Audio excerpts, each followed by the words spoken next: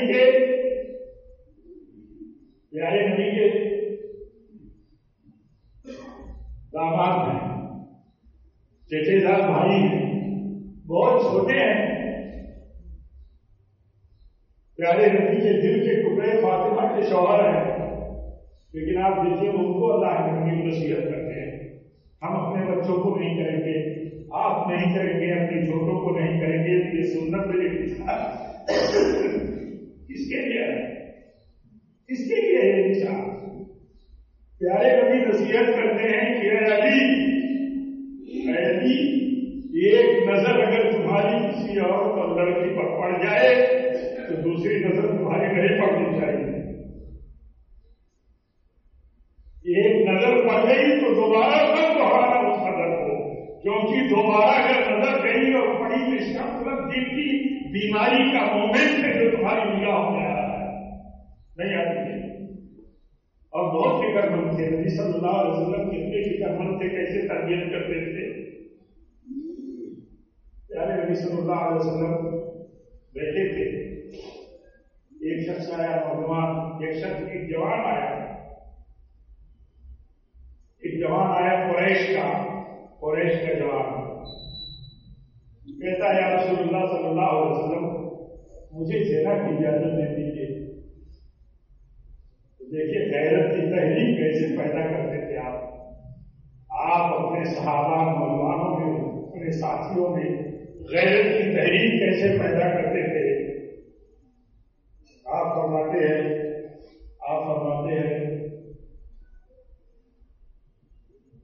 جب انہوں نے پوچھا اس جوان نے کہ یا رسول اللہ صلی اللہ علیہ وسلم مجھے اجازت دے دیجیے، تو جو لوگ بھی مجلس میں تھے بے چین ہو گئے. آپ سنیں گے، ہم سنیں گے تو بے چین نہیں ہو جائیں گے. بے چین ہو گئے یہ سن کر کے کہ یہ جوان آپ سے بدکاری کی اجازت مانگتا ہے اور جھڑک پڑے اور بول پڑے جیسے پڑتا ہے. آپ کی لمبی روایت ہے. اللہ کے نبی نے ان کو روک دیا، سمجھا دیا، تم لوگ چپ ہو جاؤ، مت بولو، مت جھڑکو، مت ڈانٹو. اس جوان کو قریب آپ نے کہا تم قریب آ جاؤ. اس جوان کو آپ نے قریب کر دیا. کہا اچھا یہ بتاؤ کہ جس بدکاری کی تم اجازت مانگتے ہو زنا کی، تم یہ بتاؤ کہ کیا تم اپنی ماں کے لیے اس کو قبول کرو گے؟ آپ سوچیے کس طرح غیرت دلایا. کہا کیا تم اپنی ماں کے لیے قبول کرو گے کوئی زنا کرے تمہاری ماں کے ساتھ؟ یا رسول اللہ کی قسم ایسا نہیں ہو سکتا. دیکھیے پھر آپ نے کہا اپنی بیٹی کے لیے قبول کرو گے، اپنی بہن کے لیے قبول کرو گے، اپنی خالہ کے لیے قبول کرو گے، اپنی پھوپھی کے لیے قبول کرو گے. ہر بار وہ جواب یہی کہتا رہا، کہتا تھا اللہ کی قسم ایسا کبھی نہیں ہو سکتا. آپ نے فرمایا، اس کے بعد آپ نے فرمایا اس کا دل غیرت سے بھر گیا، اس کے اندر اخلاق کی بلندیاں بھر گئی. آپ صلی اللہ علیہ وسلم دعا کرتے ہیں اللہ سے، اللہ اس کا دل پاک کر دے، اس کی شرمگاہ کو محفوظ کر دے. اے اللہ اس نے اب تک جو غلطی کی ہے معاف کر دے. غیرت سے بھر گیا. صحابی رسول بیان کرتے ہیں وہ جوان کبھی بھی غلط نظر نہیں اٹھا کے دیکھا. یہ دین ہے میرے بھائیوں، یہ اخلاق کی بلندی کا دین ہے، ہم اس دین سے جڑے ہیں، اس دین کا تقاضا بہت بلند ہے۔ رہی بات سماج میں، ملک میں، یہ ہماری بدنصیبی کی، یہ ہمارے خلاف سازشیں کیا ہیں، کس طرح چل رہی ہیں، اللہ انہیں سمجھ دے، انہیں ذمہ داریاں سمجھنے کی توفیق دے، انہیں یہ سمجھ دے کہ حساب کتاب کا بہت بڑا مرحلہ باقی ہے، اور جھوٹ اور جھوٹی سازشوں اور پروپیگنڈے سے کام نہیں چلتا، کام کب تک چلے گا، اس لیے بچنا ضروری ہے۔ یہ ان کے لیے نصیحت ہے، اصل نصیحت ہماری اپنی اور آپ کے لیے ہے، اپنے نوجوانوں کے لیے کہ غیرت مند بن کر کے رہو، غیرت مند۔ ایک صحابی آئے، کہا یا رسول اللہ اگر میں اپنے گھر میں برائی دیکھ لوں تو میں قانونی پروسیجر میں جاؤں، میں گواہ دوں، میں کہاں جاؤں، میں برائی کرتا اگر گھر میں کہیں دیکھ لوں کسی کو تو میں قتل کر دوں گا۔ تو آپ صلی اللہ علیہ وسلم وہ کہہ رہے تھے اگر ایسا ہو تو کیا کرے، ایک قانونی مسئلہ، لیکن دیکھیے شریعت قانون ہاتھ میں لینے کی اجازت نہیں دیتا، اس کے باوجود بھی ضابطہ وہی ہے، ایک بدکار کے لیے، ایک بدکار کے لیے ضابطہ وہی ہے، تشدید گواہ ہونا چاہیے، گواہیاں ہونی چاہیے۔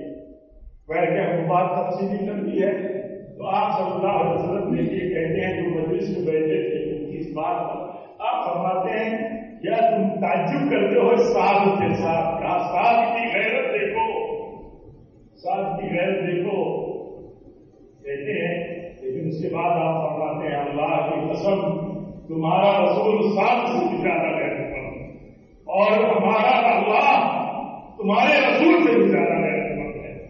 اس کے غیرت کی انتہا نہیں ہوتی ہے جب کوئی جوان، کوئی مرد جنا کرتا ہے، کوئی اللہ کی بندی جنا کرتی ہے، انتہائی غیرت کرنا ہوتا ہے، یعنی اللہ کی غضب کی انتہا ہوتی ہے اس وقت کہ کوئی بدکاری کرتا ہے۔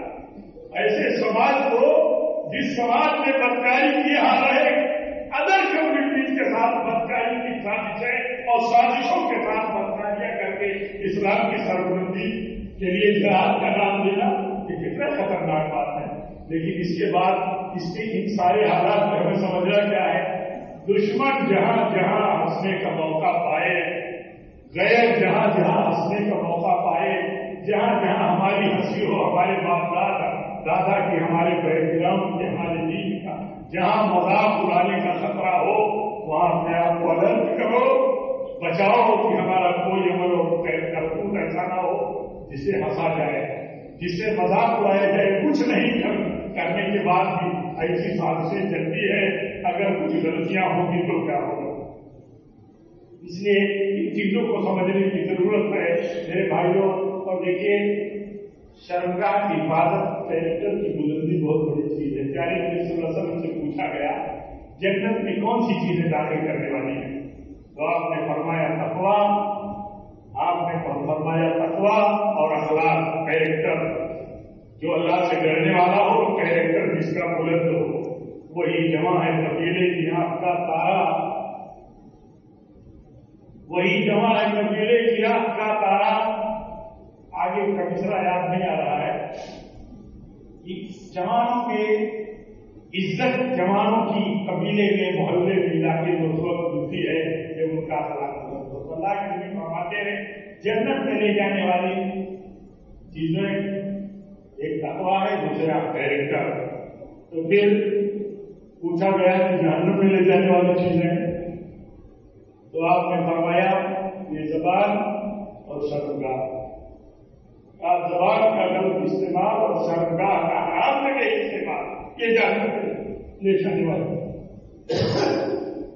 اللہ تعالیٰ ہمیں تقویٰ پر جینے کی توفیق دے، اخلاق اور کیریکٹر کے ساتھ جینے کی توفیق دے۔ رب العالمین ہمیں زبان و شرمگاہ کی حفاظت کے ساتھ جینے کی توفیق دے۔ رب العالمین جن حالات میں بہت ہمارے خلاف پروپیگنڈے ہیں، جو لوگ بھی کر رہے ہیں، جو بھی پاور اور جو بھی سازش کے تحت کیا جاتا ہے، اللہ تعالیٰ انہیں ہدایت دے دے۔ ملک میں بدلتے ہوئے حالات اور بگڑتے ہوئے حالات میں جن کا بھی جو حصہ ہے، اللہ تعالیٰ انہیں صحیح سمجھ کی توفیق دے، یا جو ان کے حق میں بہتر ہو، اللہ میرا حق فیصلہ بہتر ہوتا ہے۔ اقول قولی ھذا واستغفر اللہ لی ولکم ولسائر المسلمین وآخر دعوانا الحمد للہ۔